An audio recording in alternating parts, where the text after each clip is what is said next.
Movie के start होते ही mark Antony और क्लियोपैट्रा की लव स्टोरी बताई जाती है। क्लियोपैट्रा अपने वक्त की बहुत ही हसीन लड़की थी और दोनों ने कैसे अपनी जान दे दी क्योंकि एक दूसरे के बगैर नहीं रह सकते थे।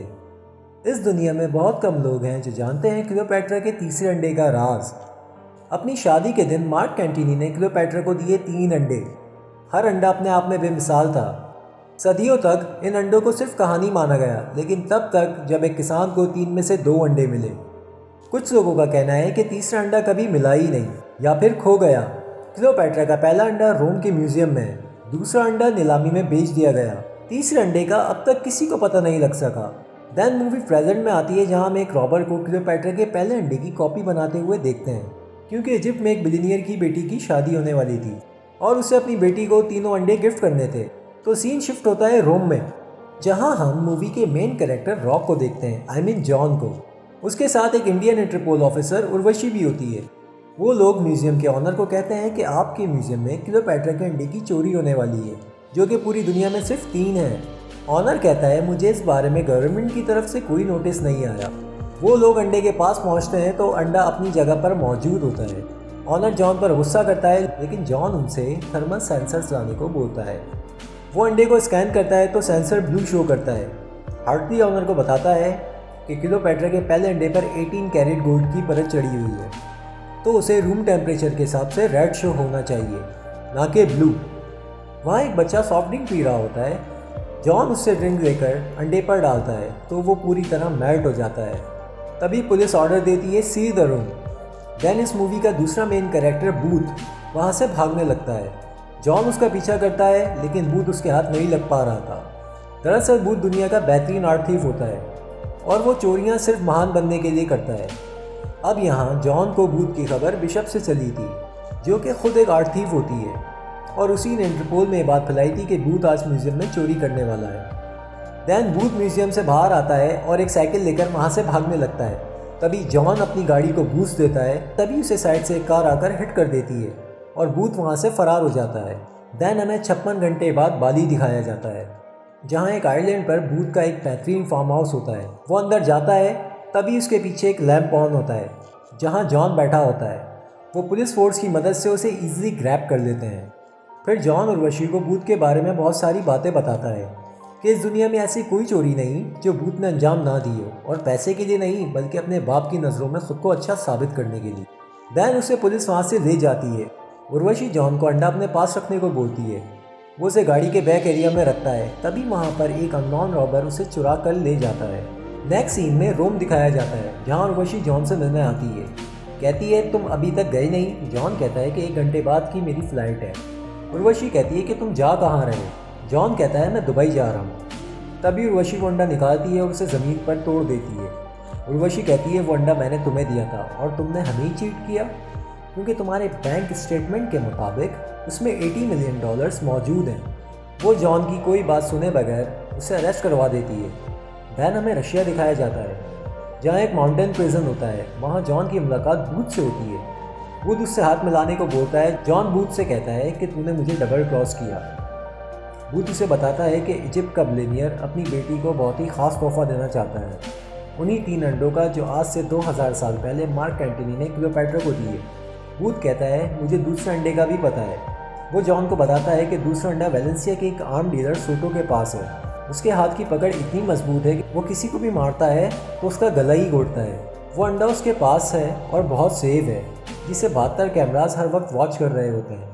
पुलिस वाले जॉन और बूथ को पकड़कर कमिश्नर के पास ले जाते हैं, और ये हमारी थर्ड मेन कैरेक्टर बिशप होती है, जिसने बूथ की खबर जॉन को दी थी ताकि वो जॉन को डबल क्रॉस करके अंडे को चुरा ले। अब उसे दूसरा अंडा भी चुराना है और बिशप को बूथ और जॉन दोनों की नीड है, लेकिन आज जॉन बिशप की वजह से ही जेल में है, इसलिए वो इनकार कर देता है। दैन जॉन और बूथ दोनों अपना प्लान बनाते हैं कि हमें ही अंडे को चुराना होगा। बूथ जॉन को बताता है कि मेरे डैड एक पुलिस वाले थे और मैं एक चोर। जॉन कहता है मेरे डैड एक चोर थे और मैं पुलिस वाला। बूथ कहता है कि मेरे फादर की एक घड़ी गुम हो गई थी, वो समझे मैंने चुराई है और पूरे 1 साल तक मुझसे बात तक नहीं की।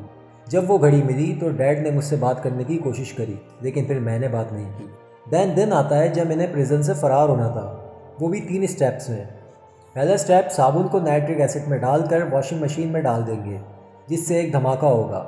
सेकंड स्टेप, डोर को अनलॉक करना होगा जिसका की कार्ड बूथ ने पहले ही चुरा लिया था।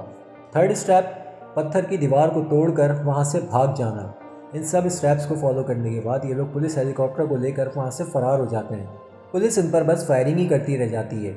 दैन नेक्स्ट सीन में बूथ का दोस्त तांबे आता है अपने प्लेन में इन्हें वेलेंसिया तक छोड़ने के लिए। रास्ते में ही ये प्लान करते हैं कि वो अंडा कैसे चुराया जाए। तो बूथ सोटो की सिक्योरिटी के बारे में बताता है कि वो अंडा एक वॉल्ट में है जिसको सिर्फ सोटो का फिंगरप्रिंट, वॉइस और फैशल से ही खोला जा सकता है। फैशल और वॉइस तो मैं कर लूँगा, लेकिन फिंगरप्रिंट के लिए उसका मोबाइल लाजमी होना चाहिए। जॉन कहता है ये मैं कर लूँगा। नेक्स्ट सीन में वेलेंसिया दिखाया जाता है जहाँ सोटो ने एक लग्जरी पार्टी ऑर्गेनाइज की होती है। वहाँ हर बंदे को मास्क पहनना लाजमी है। जॉन भी सूट बूट में वहाँ आ जाता है। तभी हम बूथ को देखते हैं जो एक वेटर बना होता है। दोनों की नज़र बिशप पर पड़ती है जो कि दूसरे अंडे को चुराने आई थी। इन तीनों में बहुत फाइट होती है। तभी सोटो वहाँ आ जाता है। बिशप इन्हें फिर डबल क्रॉस करती है, कहती है मेरे पास पहला अंडा मौजूद है जो मैं आपको दे दूँगी, आपकी कलेक्शन में इजाफा हो जाएगा और तीसरे अंडे के बारे में हमें बूथ बताएगा। नेक्स्ट सीन में जॉन और बूथ को देखते हैं जिसे सोटो और बिशप ने एक बुल फाइटिंग ग्राउंड के बेसमेंट में बांधा हुआ था। इन्हें इलेक्ट्रिक शॉक्स दे रहे थे। बूथ अंडे का एड्रेस बताता है, लेकिन बिशप सोटो को ड्रग्स देकर वहाँ से फरार हो जाती है। बूथ और जॉन अपनी हैंडकफ्स को खोल लेते हैं और ग्राउंड के ऊपर आते हैं जहाँ एक बुल दोनों की तरफ भागता हुआ आता है और जॉन को बहुत ज़ोर से हिट करता है, लेकिन दोनों वहाँ से जान बचाकर भाग जाते हैं। नेक्स्ट सीन में हम इन दोनों को एक ट्रेन में देखते हैं जहाँ जॉन बूथ को कहता है कि मैं अब तुम्हारा कोई साथ नहीं दूंगा क्योंकि मुझे मेरी बेगुनाही साबित करनी है। जॉन बूथ को ट्रेन से धक्का देने की धमकी देता है तो बूथ अपनी जान जाने की वजह से जॉन को सब बता देता है कि अफ्रीका अमेज़न के जंगल में तीसरा अंडा मौजूद है। वो कहता है तुम्हें मैंने अपने डैड के बारे में बताया था जिनकी घड़ी गुम हो गई थी। दरअसल ये घड़ी हिटलर के आर्ट कलेक्टर रिडोल्फ की थी। कई साल पहले रिडोल्फ बर्लिन से अफ्रीका तक एक शिप में आया जिसमें टन्स में एंटीक सामान था और साथ ही बंकर्स बनाने के सारे औजार।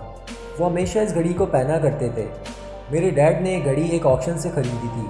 जब उनकी घड़ी गुम हुई थी तो उन्होंने मुझे बोर्डिंग भेज दिया था। जब मैं वापस आया तो मैंने इस घड़ी को गुस्से में दीवार पर मारा। तभी मुझे इस घड़ी में से क्लियोपेट्रा के तीसरे अंडे का राज मिला, यानी उस जगह के कोऑर्डिनेट्स मिले जहां बंकर में हिटलर की पूरी आर्ट कलेक्शन मौजूद है। नेक्स्ट सीन में दोनों अफ्रीका पहुंच जाते हैं जहां इन्हें बंकर भी मिल जाता है। दोनों बंकर में जाते हैं और इन्हें वहां तीसरा अंडा भी मिल जाता है, लेकिन तभी बिशप भी इनका पीछा करते करते वहाँ तक पहुँच गई थी। दैन बिशप का पीछा करते करते उर्वशी दास इंटरपोल ऑफिसर भी अपनी टीम के साथ इन तक पहुँच गई थी। इन लोगों में काफ़ी फायरिंग होती है तो ये तीनों हिटलर की मर्सिडीज़ में बैठकर वहाँ से भागने लगते हैं क्योंकि वो गाड़ी एक बुलेट प्रूफ कार थी। दैन ये गाड़ी को पानी में कुदा देते हैं। बूथ अंडा लेकर बाहर आता है तो वो देखता है कि जॉन अभी तक बाहर नहीं आया। वो अंडे को वहीं रखकर पानी में जाता है। तभी जॉन वहाँ आ जाता है कि तूने मेरी फिक्र में अंडे को छोड़ दिया। तभी बिशप भी बाहर आ जाती है। बूथ कहता है कि तुमने हमें बहुत घुमाया, लेकिन यहाँ ट्विस्ट आता है। जॉन और बिशप तो पार्टनर्स होते हैं और वो ये सब एक प्लान के तहत अंजाम देते हैं। तभी जॉन और बिशप बूथ को वहाँ बांधकर उससे सॉरी बोलकर वहाँ से चले जाते हैं। नेक्स्ट सीन में हम कैरियो को देखते हैं जहाँ बिलियनियर की बेटी की शादी होती है और वो उसे तोहफे में वही 3 अंडे देते हैं जिन्हें देखकर क्लियोपेट्रा बहुत खुश होती है। लेकिन यहाँ इन्होंने बिलियनियर को भी डबल क्रॉस किया था। उसे वो अंडे बेचने के बाद उससे 30 करोड़ लेने के बाद पुलिस को सब बता दिया होता है। तभी वहाँ पुलिस आती है, बिलियनियर और उसकी पूरी फैमिली को अरेस्ट कर लेती है। नेक्स्ट सीन में हमें 6 महीने बाद सरडाइनिया दिखाया जाता है जहाँ जॉन और बिशप एक बोट ट्रिप एंजॉय कर रहे होते हैं। तभी वहाँ भूत आ जाता है और अपनी स्टोरी बताता है कि तुम लोगों के जाने के बाद वहाँ उर्वशी आ गई थी और उसने मुझे अरेस्ट कर लिया, लेकिन मैं वहाँ से वैन की मदद से भाग गया। फिर भूत इन दोनों से कहता है कि मैं तुम लोगों से नाराज़ नहीं हूँ, लेकिन मुझे सब याद है। तो बिशप बोलती है कि तुम क्या चाहते हो। वो कहता है कि तुम दोनों ने पहले मुझे डबल क्रॉस किया, फिर बिलियनियर को डबल क्रॉस किया, तो मैंने अपनी दोस्त उर्वशी को कॉल करके तुम्हारे सिक्योर अकाउंट की डिटेल्स दे दी और वो अकाउंट इतना सिक्योर नहीं जितना तुम समझ रहे थे। अब हम सब एक जैसे हैं, मतलब ज़ीरो। जॉन बोलता है जो चाहता है वो बोल। भूत बताता है कि एक नया काम आया है जिसमें पैसा डबल लेकिन चैलेंज ट्रिपल। जॉन उसे मना कर देता है, लेकिन बिशप उसे समझाती है और तीनों साथ हो जाते हैं। नेक्स्ट सीन में हम उर्वशी को देखते हैं जो अपनी टीम के साथ बोट्स के थ्रू इनकी शिप तक पहुंच जाती है, लेकिन ये तीनों वहां से फरार हो जाते हैं। देन नेक्स्ट सीन में उर्वशी इन तीनों के क्रिमिनल रिकॉर्ड पर रेड नोटिस की स्टैंप लगा देती है। दैन हम इन तीनों को देखते हैं, लेकिन इसी के साथ साथ ये मूवी यहाँ पर एंड हो जाती है।